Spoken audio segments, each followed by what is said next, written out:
I hadn't thought of that. That'll work.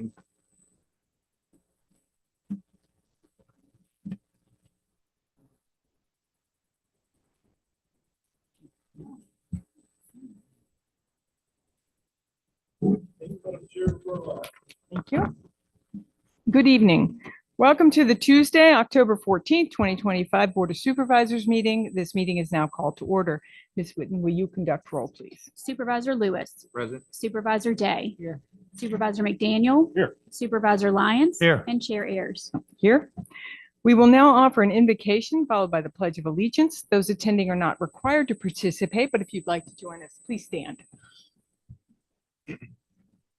Heavenly Father, we thank you for another beautiful day in Rockbridge County. We ask that you watch over our first responders and law enforcement officers. We ask that you give wisdom to the supervisors and the courage to make the best decisions for the county. Amen. I pledge allegiance to the flag of the United States of America and to the republic for which it stands, one nation, under God, indivisible, with liberty and justice for all.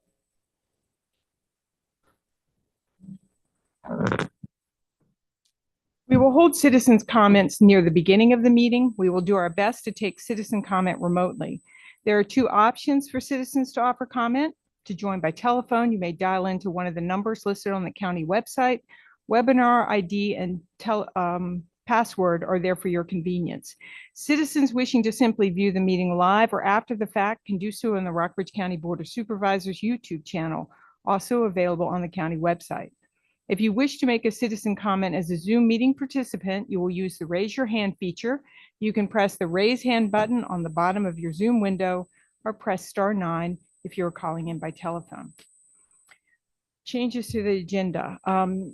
Anything other than the striking item 6? Is that correct? That's correct.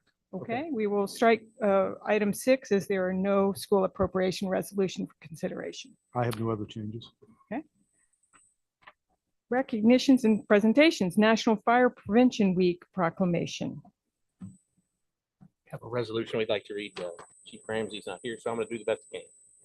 Whereas the President of the United States traditionally designates the week in which the date of October 9th falls as National Fire Prevention Week, and whereas the men and women, volunteer and career personnel of the fire rescue departments serving Rockbridge County, the city of Lexington, and the city of Buena Vista provide vital services by responding to medical emergencies, motor vehicle crashes, fires, hazardous material incidents, technical and water rescue needs of our residents and visitors.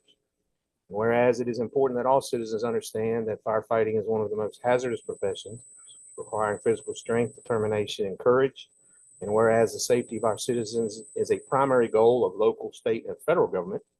And whereas firefighters are often the first to arrive upon the scene of emergencies and disasters, be they natural or man-made, to provide immediate and often life-saving assistance.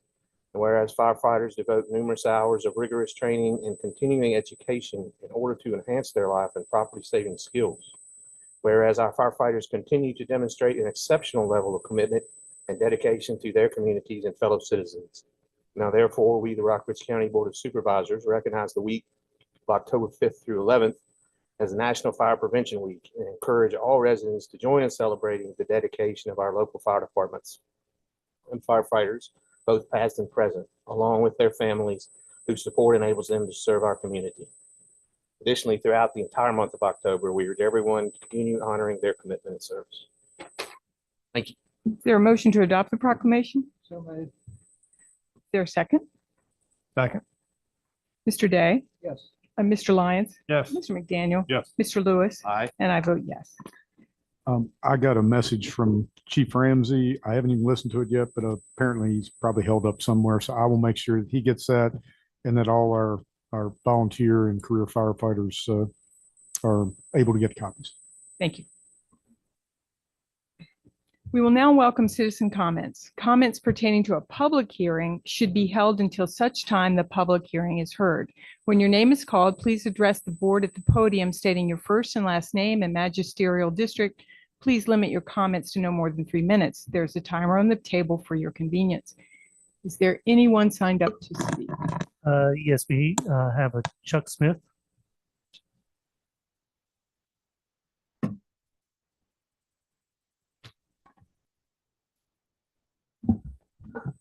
Chuck Smith, City of Lexington. I'm here before you again as representation from Limekiln Theater. I just wanted to state a quick thank you for taking into consideration our concerns with the proposed ordinance that you'll be deciding on later. Thank you. Thank you. Is there anyone online? Haston Johnson. Oh, sorry. I'm sorry. Houston Johnson, Curse Creek. Sorry. That's the city. No worries. I'd just like to reiterate my support for the proposed change to the noise ordinance and emphasize to this body that for myself and for my neighbors, this is a persistent and pervasive problem. In the 8 weeks that WNL has been back, in the 7 weeks that WNL has been back, there have been 8 weeknight parties. And I will note that last week they were on fall break Wednesday and Thursday. And so this is something that affects well over 100 county residents on a weekly basis. I represent the Woodridge Homeowners Association as a liaison to the Campus Community Coalition at WNL. We had our Homeowners Association meeting last week, and we spent almost an hour talking about this issue. It's a significant issue, particularly for people with young children. And I would just respectfully urge this body to think seriously about the potential positive ramifications that a change to the ordinance would have. I recognize that there are potential negative ramifications, right, for other county residents, but I can assure you that there are a significant number of county residents who would benefit from this immediately and would really appreciate your consideration of the measure. Thank you. Thank you. That is all who has signed up, ma'am. Okay, anyone online? No one with a hand raised. Okay, is there anyone out there that has anything else to share with us? And we will move on. Approval of the September 22nd, 2025 minutes. Gentlemen, you've seen the minutes. Motion to approve as presented. Second. Mr. McDaniel. Yes. Mr. Lyons. Yes. Mr. Day. Mr. Lewis. Aye. And I vote yes. On to 7, County Financial Report and Appropriation Resolution. Mr. Harrison. Yes, before the board is a resolution authorizing the payment of bills. The total amount of bills this period is $1,359,438.55. There's 2 appropriations. One is $2,958, and that's for fire and rescue EMS supplies, specifically the part of that prescription drugs, and $656,766 to the school division for ball field license. This is coming from their escrow, the school escrow account, which is, as you know, is an assigned balance under the general fund. When you see that again, if approved, when you see it again on the next school appropriation resolution, that is the same amount of money. It just has to be done on the part of the board and on part of the school board.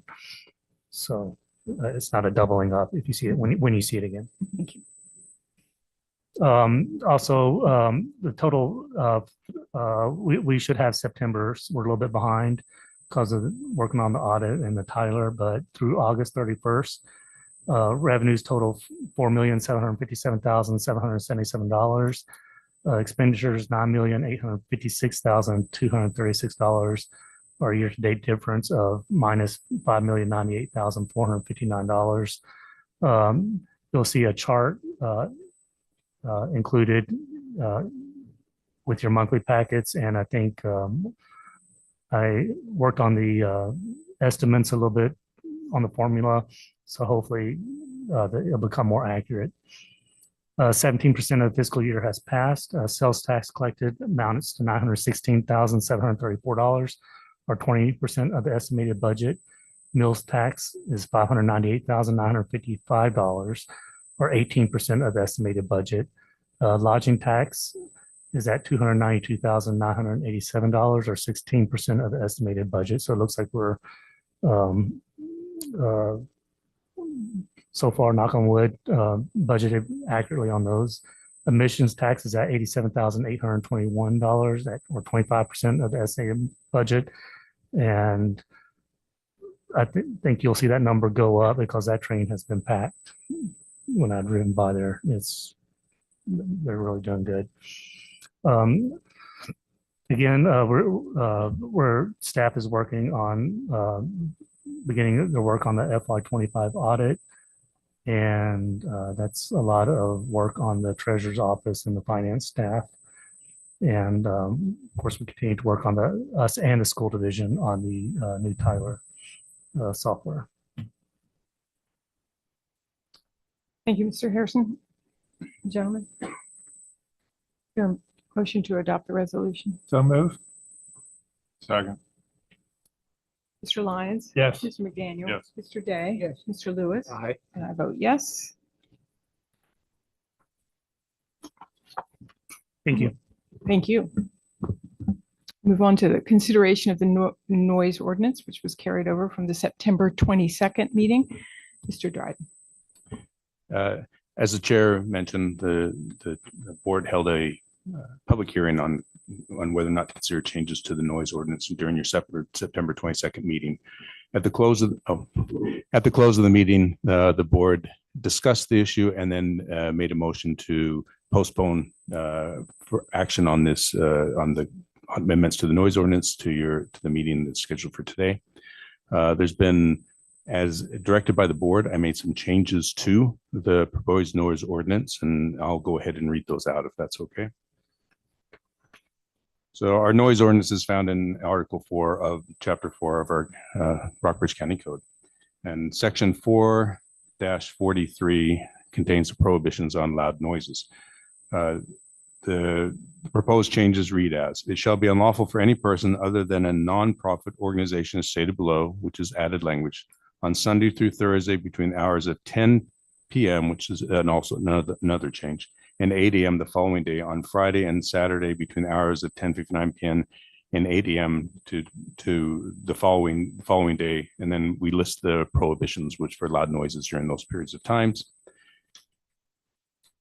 Then we propose to add a paragraph at the bottom of this, which says the foregoing loud noise prohibition shall apply to nonprofit organizations that are designated as charitable organizations under Section 51C of the Internal Revenue Code on Sunday through Thursday between the hours of 11 p.m. and 8 a.m. the following day, and on Friday and Saturday between the hours of 10:59 p.m. and 8 a.m. of the following day. And the purpose of this was to keep the present prohibition, the time frame for the present prohibition, be applicable to charitable organizations, while for every other organization, the time would be moved from 11 p.m. on weekdays to 10 p.m. as the start of the prohibition. Mr. Dryden, I'm sorry. Did you say Friday and Saturday 10:59 or 11:59? It says, it should say 11:59. That's what it's written as 11:59. I've said 10:59. I'm sorry. It's supposed to be right before midnight, basically midnight. And that is consistent with our current code. The only proposed change would be to move from 11 p.m. on Sunday through Thursday to 10 p.m. Sunday through Thursday, and exclude non-for-profits from that change in the time. And the board, you have the opportunity to take action on this today, either by voting for, voting against, or you could postpone it for further consideration. I misspoke last time when I said that you had a 30-day time frame on this. You can postpone this as long as you deem necessary to take official action. Madam Chair, I move that we approve the ordinance with the changes made by the attorney. Thank you, Mr. Lyons. Is there a second?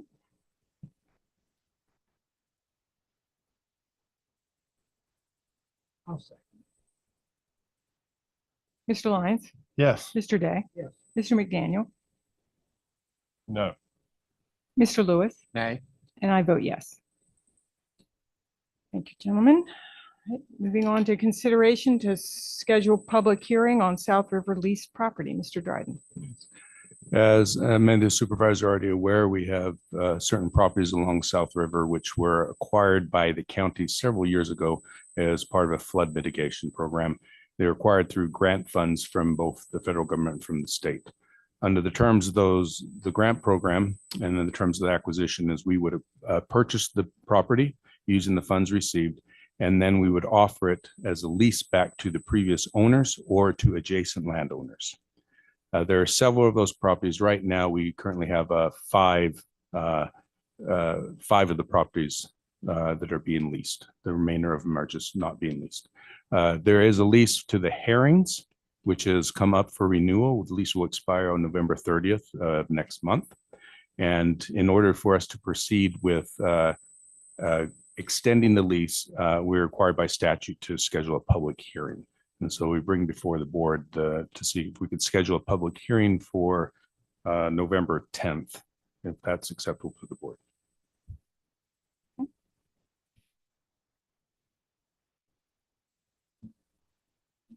I move we approve scheduling a public hearing.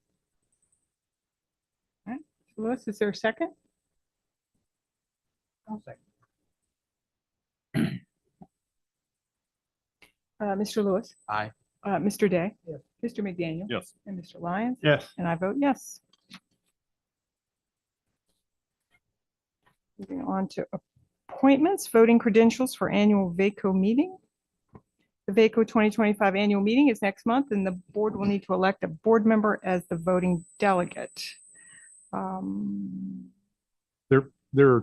are two supervisors signed up to go, Chair Ayers and Supervisor Lewis. I will note that typically the board in your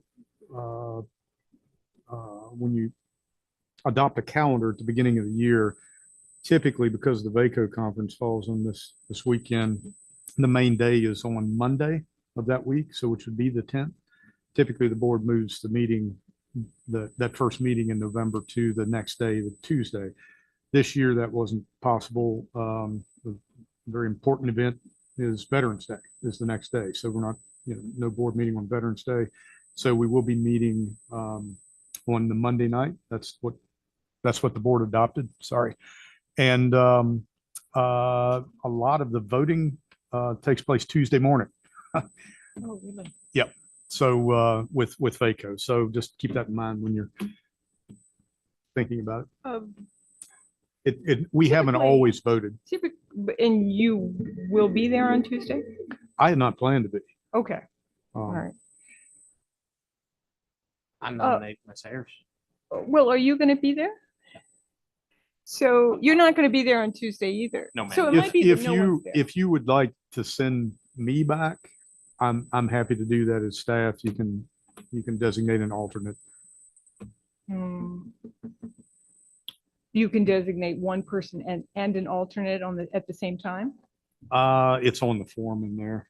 Well, whoever it is. You can do either or you can do both. You could do a main person and an alternate to vote in that person's stead. Would you mind changing your motion to include an alternate or no? Sure. Ms. Ayers and Mr. Suter. Okay, is there a second? Second. Mr. Lewis? Aye. Mr. Lyons? Yes. Mr. McDaniel? Mr. Day? Yes. And I vote yes. Sorry to complicate that. I just didn't want y'all walking into something knowing that you were gonna have to go back on We Tuesday potentially. appreciate that.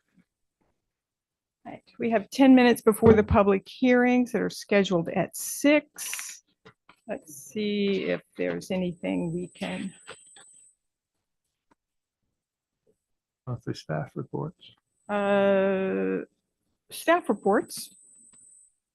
Gentlemen, are there any comments or questions on the monthly staff reports? Motion to approve. Second. Okay, Mr. McDaniel? Yes. Mr. Lyons? Yes. Mr. Day? Yes. Mr. Lewis? Aye. And I vote yes.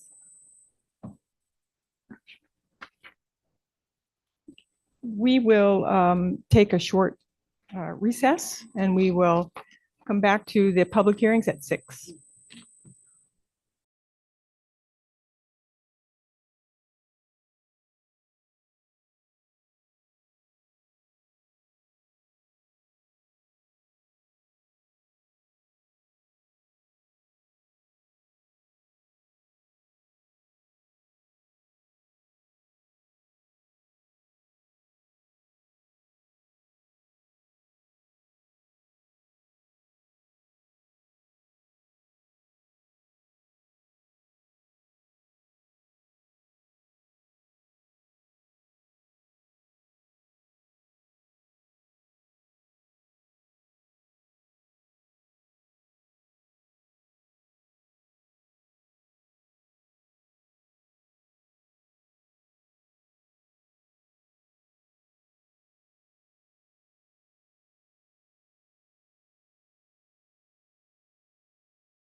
Hold on just a second.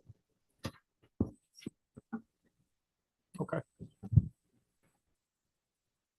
We will begin with our public hearings. Mr. Sladen, I want to say how wonderful it is to see you Thank you. tonight. Thank you very much. It's good to be back, temporarily back, but I'm going to do the best we can with the time we have. So I appreciate that. Thank you. The first public hearing we have is Joshua. Vivica is going to be pulling up a brief PowerPoint presentation. Joshua and Cassidy Began. The property under consideration is owned by Joshua and Cassidy Began. It's identified as tax map number 87-9-15. The property consists of 21.85 acres per tax records. The property is located in and surrounded by the agricultural and general use district, of course, A2 zoning district. That is shown on white on this map. As far as the property itself is outlined in the checkered black or checkered line there in black, and the agricultural and general use district in A2 is shown on white. So you can see it's surrounded by. So per section 302.116 of the County of Rockbridge Land Developer Regulations, kennels are defined as any location where the raising, grooming, caring for, or boarding of dogs, cats, or other small animals for commercial purposes is carried on. So, of course, what we're dealing with this evening is a special exception application per section 603.03-5 of the regulations. Commercial kennels are used by special exception in the A2 zoning district. The existing dwelling that was shown on the previous slide is to be utilized for the breeding business. The applicants have requested a permit to include the breeding of German Shepherds, essentially 1 to 3 litters per year is what the written description stated, I believe. The applicant's business plan submitted with the application included the training of dogs. However, this would require a special exception application permit for a private school, as we've done in the past. So this application is only pertaining to the commercial kennel breeding operation at this time. The Planning Commission held its public hearing and has recommended approval of the special exception application with the following conditions. Number 1, all breeding, raising, and caring for dogs shall take place in the existing dwelling, which is identified as 345 Sandstone Lane, Glasgow, Virginia, 24555. Number 2, breeding shall be limited to German Shepherds. Number 3, limited to 5 female dogs and 2 male dogs, excluding puppies 16 weeks or younger, and personal pets, but which shall include visiting stud dogs. Number 4, boarding and grooming operations shall be prohibited. Number 5, compliance with section 1303.03 general lighting requirements and section 1303.04 general design requirements of the County of Rockbridge Land Development Regulations. And the 6th and final Planning Commission recommendation is compliance with chapter Rockbridge County Code Chapter 4, Article 4, Regulation of Noise. Thank you. With that, I'd like to turn the floor back over to the chair. Okay. Does the applicant? Yes, I'm sorry. The applicant, Mr. and Mrs. Began, are here to answer any questions, or if y'all have anything to add, come on up. Sure. Hi, nice to see all of you today. So we're just here to ask for our application to be approved. Okay. Guys have any questions or any questions?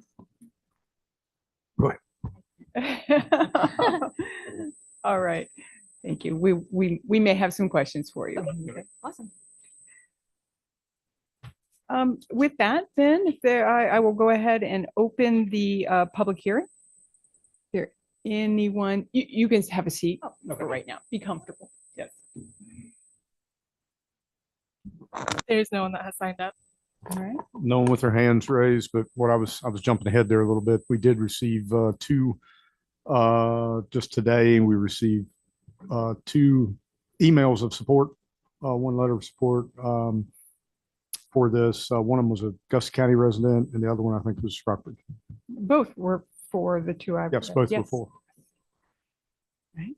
Anybody in the audience that has anything to say on this issue? If not, I will go ahead and close the public hearing. Gentlemen, any discussion? I'll make a motion to approve application as All presented. right, Mr. McDaniel, is there a second? Second. All right, Mr. McDaniel. Yes. Mr. Lyons. Yes. Mr. Day. Yes. Mr. Lewis. Aye. And I vote yes. Thank you. Move on to number 12, Mr. Sladey. That is the Moore application. This is a rezoning. So Vivica, give her a few minutes or a few moments to pull up the application PowerPoint. The property under consideration, this is a rezoning from AT to A2. R1 to A2. Sorry, I'm getting back my feet back under. The property under consideration, I would have gotten there, I think. Property under consideration is owned by Gobin M. Moore, Sev Riz E. Moore, and Armit C. O. Moore, identified as tax map number 60-8-C. It's surrounded, it's highlighted in orange here. Property consists of 51.21 acres per tax records. The property is located in the agricultural transitional zone and in the residential R1 zoning district. So this map shows the two different zones. The yellow on the map, of course, is the R1 zoning district, and the pink on the map is the agricultural transitional zoning district. The property is surrounded by additional AT and R1 plus some business B1 and A2 zoning properties. So the red on the map, the dark red is the business zone, which is the general business. And then where you can see to the north, where you can see the farm fields, if you will, where you can see the aerial photo, that is all the A2, the agricultural general uses district. Property has been used for hay production since the mid 1970s. With that concludes the staff presentation on it. I'd like to turn the floor over to Mr. Moore to answer any questions, go review any additional details that the landowner may have. And worth noting, he is representing his siblings in this matter, correct? As well. Yep, come on up.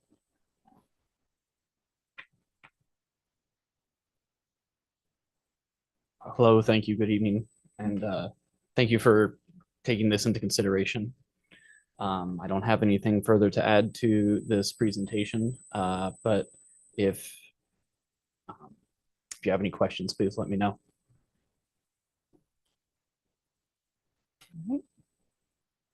Thank you.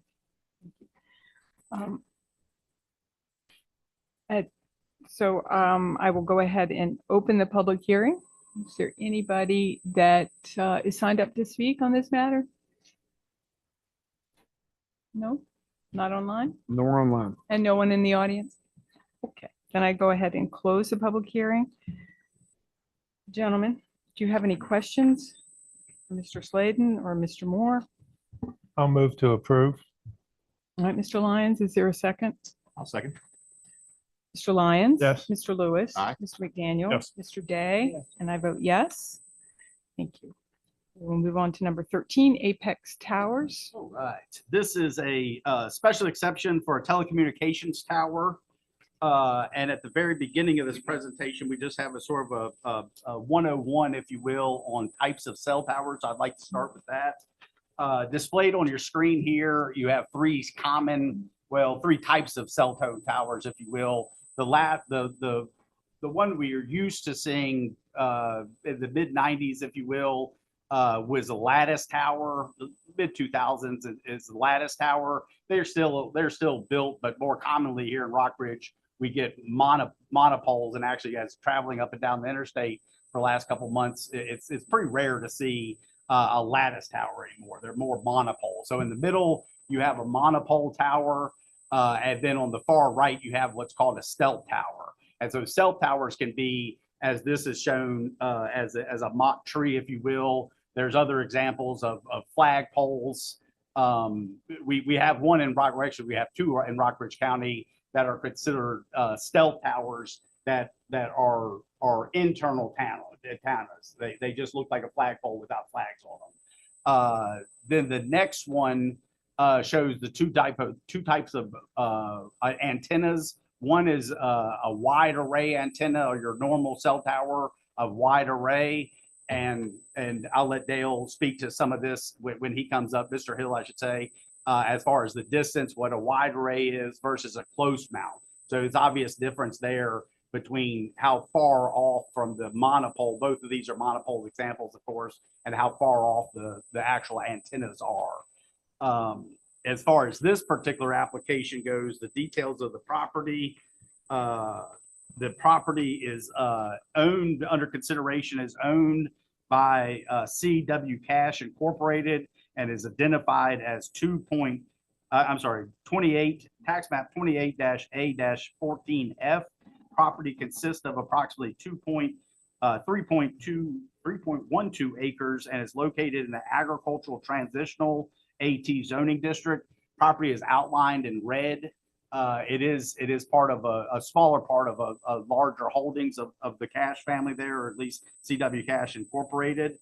The landowner owns additional parcels in the areas, that type of thing. But this map shows two things. One, it shows the existing tower in green. That's the Bezok Tower. Worth noting, the Bezok Tower, which is the landowner's name, is approximately 3,135 feet to the west of the proposed tower site. Mr. Hill will also explain why that one wasn't applicable as far as the proposed use this evening. The special exception proposal itself, per section 603B.03-16 of the land development regulations, telecommunication facilities and wireless facilities are used by special exception in the agricultural transitional zoning district. The Apex Tower is proposing to construct a 195-foot monopole cell tower with a 4-foot, essentially, it's a 4-foot lightning rod on top. Is that correct? 5-foot lightning rod on top, totaling 199 feet. Let the applicant explain a little bit more about the antenna design to be utilized on the project. As far as the Planning Commission has reviewed the special exception application and has recommended approval of the special exception application with the following conditions. There are a total of 5 of them.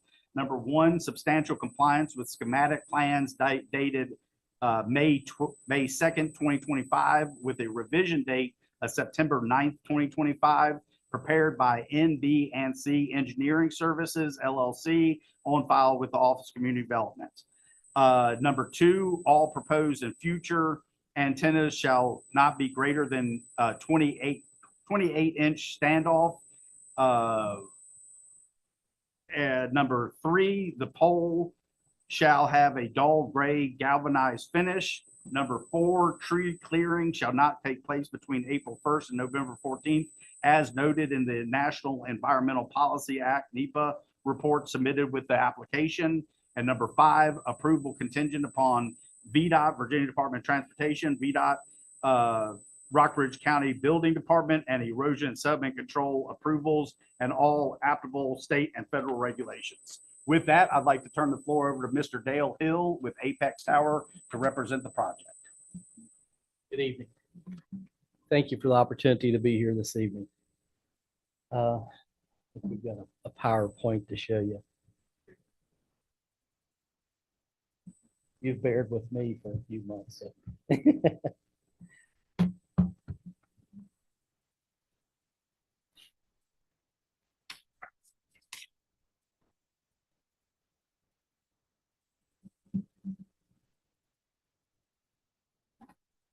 Okay, as Chris told you, the proposed location is near the truck stop area in the travel center at Raffine, and it's actually to cover those areas.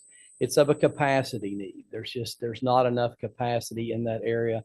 And also on the other side of 81 near Steele's Tavern in that area, there's no communication over in the area. So this tower is propagating out a little further than most do. which brings in some of the points of the design of it. Again, the proposed facility is on the property owned by CW Cash Incorporated. The first design of the tower was a standard array tower, and it puts the antennas somewhere outside 3 feet from the face of the tower. Makes it for ease mobility of the antennas and so forth. And then the second design, at the suggestion of planning and trying to move ahead and please planning, we went to a close mount tower. When we went, I think that's the next slide, Vivi. When we went to the close mount structure, there became an issue. Due to the wide array that we're trying to broadcast and propagate, due to the beauty of Rockbridge County, if you don't like being in the valley, walk 100 feet and you're on a peak. We need to go up and down with the antennas. When the axis of the antennas is moved in for close mount, and you're dealing with a 6-foot antenna, you can only move it so far. So in that, we're not allowed to cover the area which needs to be covered with the close mount, which may facilitate a need for another tower at a later time. Or we can go with a standard mount and cover the area which needs to be covered. So with that being said, the recommendation of number 2, which Chris went over, we would ask be removed and allow us to proceed with the standard mount towers as opposed to the close mount. In the photo simulations, which were performed early on, they were performed prior to changing the design of the tower. So the photo simulations are shown with the standard mount antennas as opposed to the close mount.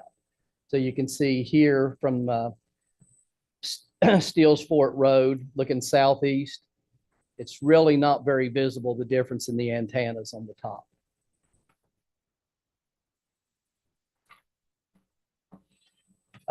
Views that we simulated at the pleasure of the county were the intersection of Oakland Circle and Raffine Road, the intersection of Industrial Park Drive and Steels Fort Road, the intersection of Moore's Trail and Steels Fort Road, the intersection of Hillcrest View Road and East Vaneland, the intersection of Ridge Road and Ridgemore Drive, the intersection of Raffine Road and Ridge Road, and the intersection of Raffine Road and Stoner's Hill. From those locations, you can see depicted there in red are the sites which the tower was visible. One being the first site we showed, and here from in behind the pallet station, you can see the top of the tower. Here you see the tower off to the right. And our tower is actually not that tower. It's the one hidden almost behind the trees to the left. So in the second view, our tower is really not very visible at all as compared to the other tower in the view. From Steels Fort Road, you can see the tower from across 81. And then the locations where the tower was not visible.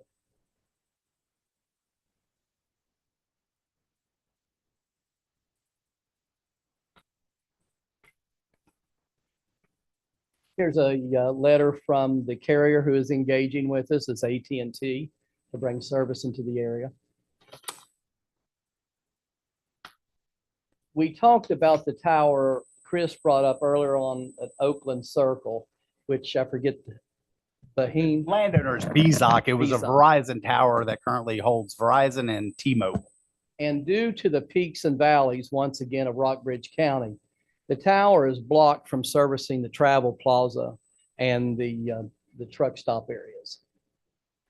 And this is just a pictorial view of the straight line vision from the tower antennas into the site. And you can see how it's blocked in the next few slides even more. Once we look into the Oakland Circle area to various locations, and you can see the red dot in the top picture of the area we're trying to reach. And here's completely blocked out towards Steels Fort. The closest existing off-site dwelling is 846 feet away from the tower. The tower is designed where in the event of a major catastrophic event, the tower would collapse with inside the compound area. So nothing would go outside the fence. It's kind of a weak need design, which we employ on all of our structures.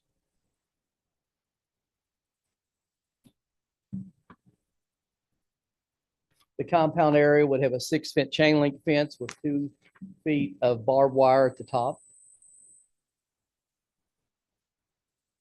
It'd have an access road and parking at the site.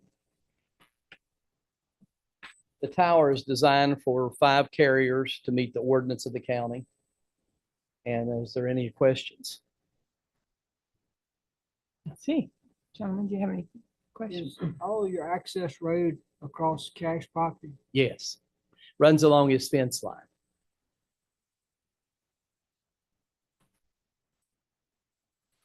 So you said for the close mount tower, well, you didn't say, but it says on this diagram, close mount is 28 inches Yes. for the antennas. From the center of, or from the face of the tower out. For the standard mount, you said something outside of 3 feet. Three, or is three what to I five, heard. 3 to 5 feet. So, I And mean, it that's allows greater angularity in the 6-foot, the 6-foot antennas.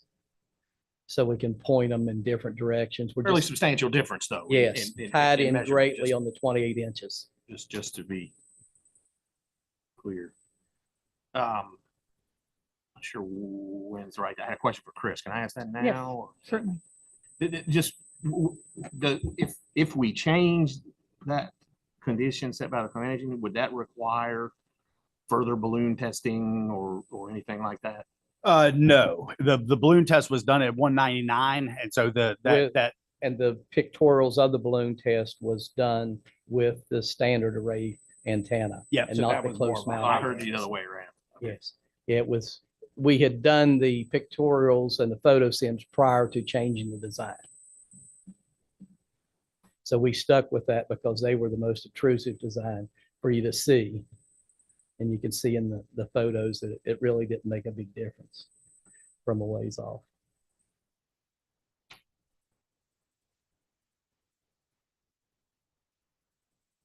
Any other questions for the applicant? Thank you. Thank you.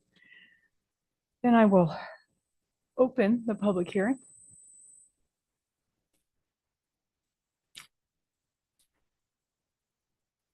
All right, anybody online? No hands raised. Okay, is there anybody in the audience? If not, I will close the public hearing. And any more board discussion, gentlemen? Not, is there, I move we approve to improve communications in Rockbridge County. do we have a second? I'll second. Just to be clear, that's a motion to approve. Approve, yes, ma'am. That was the second. Can I clarify, the applicant did bring up the issue about removing number 2, so. Thank you. But what is before you is just the planning commission, which includes number 2, so. I apologize. I make the motion to amend the planning commission recommendation and remove condition 2 to approve. Can I do that? Absolutely, yes. We also have to amend number 1. Yeah, if this is the right time for me to Oh, interject. absolutely. We have wanna to get it amend, right. we have to amend number 1, substantial compliance with schematic plans dated May 2nd, 2025, and strike with a revision date of September 9th, 2025, because that's when the plans changed. Thank you, Chris. Sure. Yeah, and Vivica actually is catching up with us, so she can put it on our screen just for we're all on the same page as far as. Yes, so we would be striking some language as reported in number 1, and then striking the motion is to strike number 2 altogether.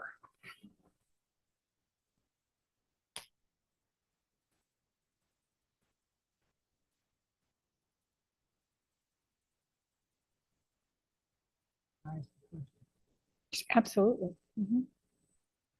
You said the distance would be 3 to 5 foot for the standoffs? Is there any chance it would be greater? So, whoops, we lost the motion. The amended motion, is that your motion, Mr. Lewis?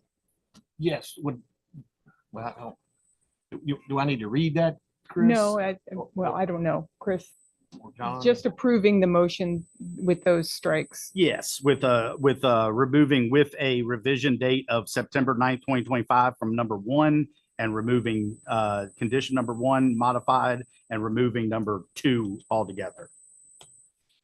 My motion is to approve the application with those changes that Mr. Slayton just read us. Thank you. Just wait one second. Okay. Mr. Lewis? Aye. Mr. Day? Yes. Mr. McDaniel? Yes. Mr. Lyons? Yes. And I vote yes. Thank you.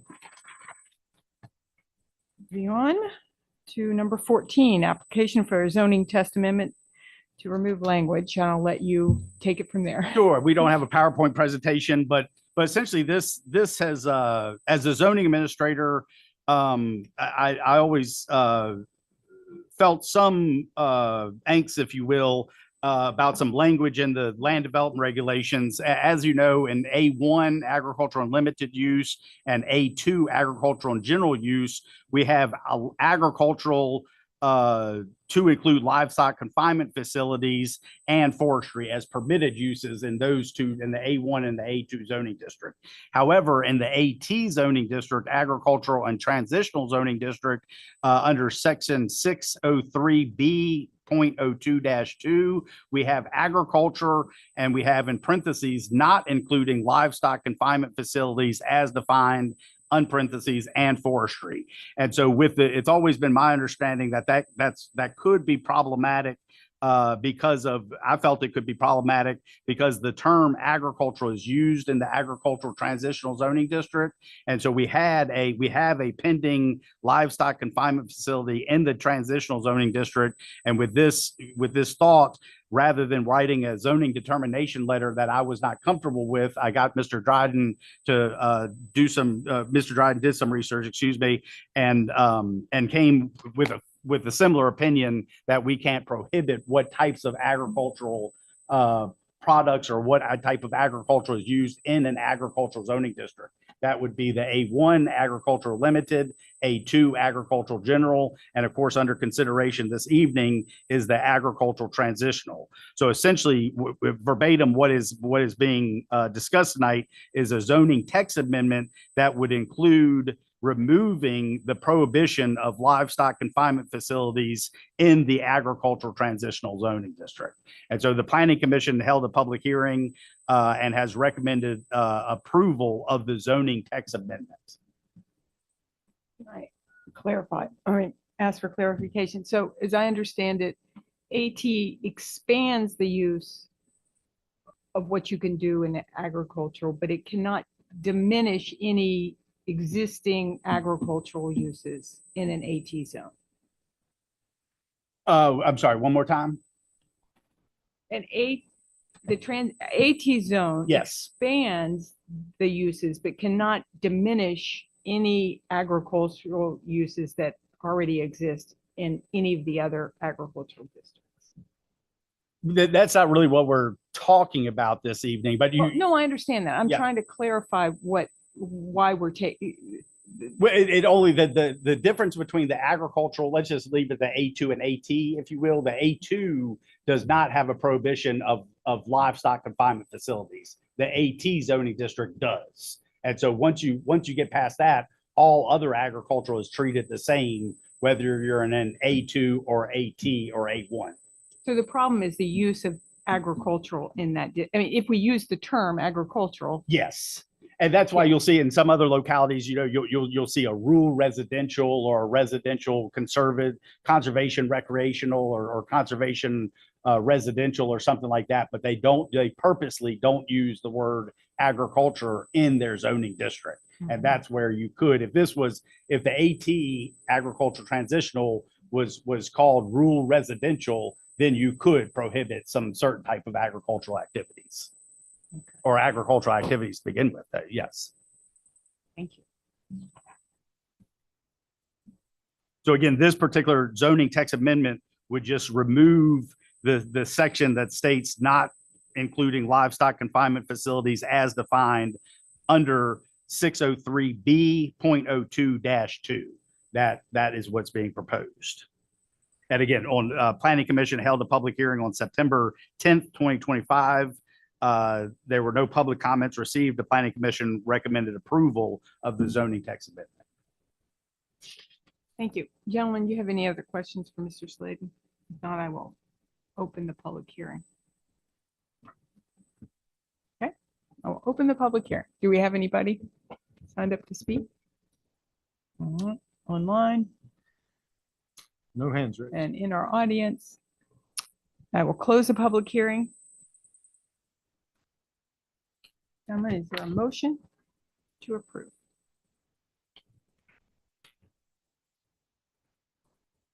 I'll make a motion to approve to the ordinance to amend the section. Second. Mr. Lewis, Aye. Mr. Lyons, Yes. Mr. McDaniel, Yes. Mr. Day, Yes. and I vote yes. Thank you. Transfer of real property to the city of Lexington. Mr. Dryden. This is in reference to the transfer of property in order that we can move the war memorial, which exists by the old courthouse. Mr. Suter has already given a presentation, a detailed presentation on this. The structure, the transaction is the same. What will happen is that Mr.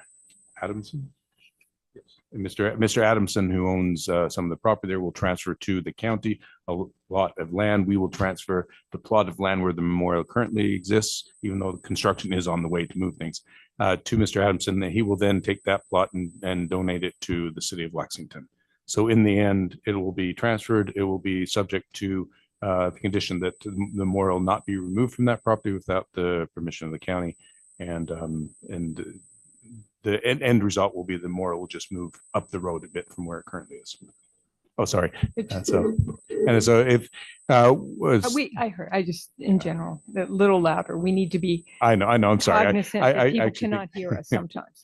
And so what we're asking you to do today is to direct me to enter into negotiations and to finalize the legal documents required for this transfer. Once those documents are drafted, they will be brought again to the board for your approval and to authorize Mr. Suter to execute the transfer. Okay. Gentlemen, do you have any questions for Mr. Dryden? Does the city of Lexington own the rest of the court square? Yes, they do. They own it, wraps all the way around. What Mr. Adamson doesn't own, the city does in Court Square, and it wraps around, and there's actually wraps all the way around to Washington Street, and then Lawyers Row over there. There's a strip that runs back there as well.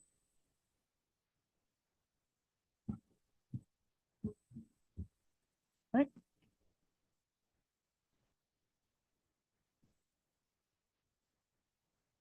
Mr. Day, you good with that? Any other? Okay. Anybody else? Then I will open the public hearing.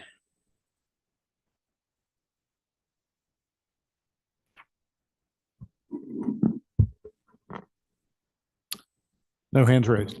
Okay, anybody in the audience? I will now close the public hearing. Gentlemen, any discussion or motion, please? Make a motion to approve. Second. Mr. McDaniel? Yes. Mr. Lyons? Yes. Mr. Day? Yes. Mr. Lewis? Aye. And I vote yes.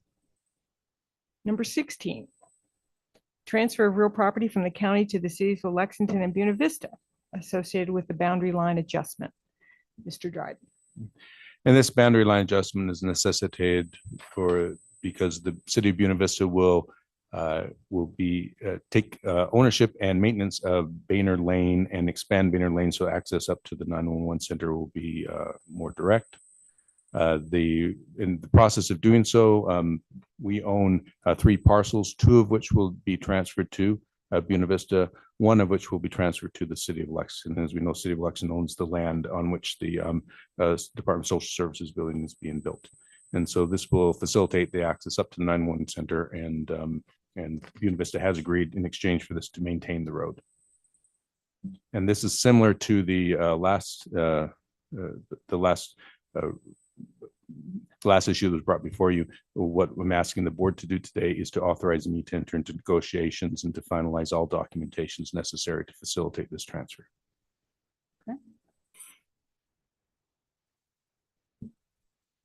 Excellent. All right.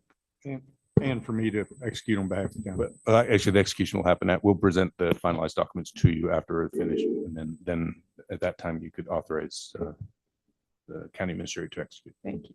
All right. Any questions? When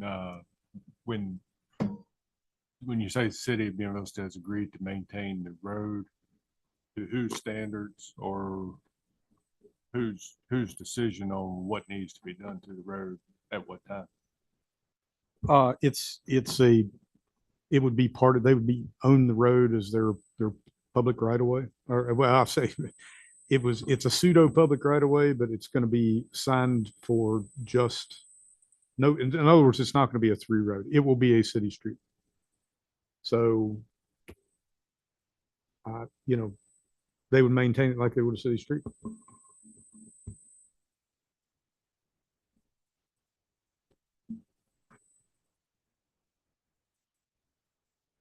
Supervisor McDaniel, we can actually address that in the documents, which we'll have with them as to what standard will be maintained.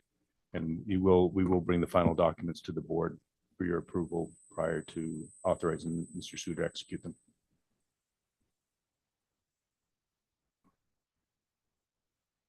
I would just hope that since it's county 911 center, that we have input as to when maintenance is done and how it's performed and to what standard it is. I will be sure, and Mr. Shooter will be involved as too, to make sure that's clarified before any documents are finalized. Buena Vista is actually, just so you know, on the front end of this, they are paying to repave the whole upper end of Banner Lane at the city's cost. So the Banner Lane extension that goes up to the social services area, the piece that they already own. So while the paving's going on, they're going ahead and fixing their piece of road up there. And we're also extending it into the 911 center parking lot. We've got a change order to do that because we were paving right down to some damaged pavement. This is more than what you asked for, but I'm just giving you an update. And then we will need to be looking at doing that parking lot as well. So I have no concerns that it will be done right initially. My concerns is down the road as councils and boards change and whatnot.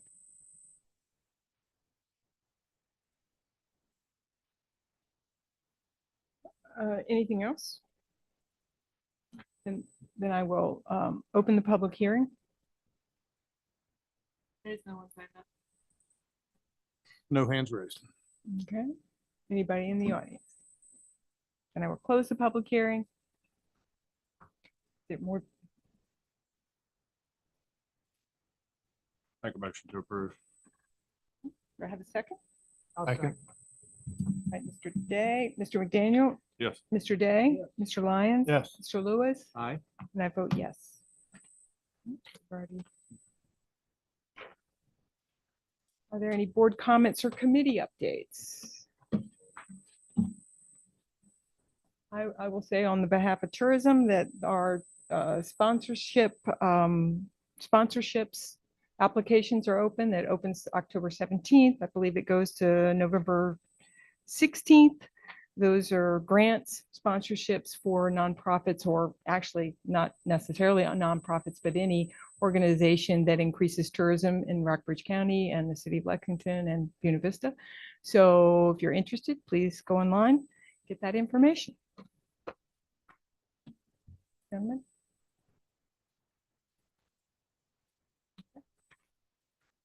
The board's next regular meeting will be held on Monday, October 27th. And there's no unfinished business. Is there a motion to adjourn? So move. Second? Second. Mr. Lyons? Yes. Mr. Lewis? Aye. Mr. McDaniel? Mr. Day? And I vote yes.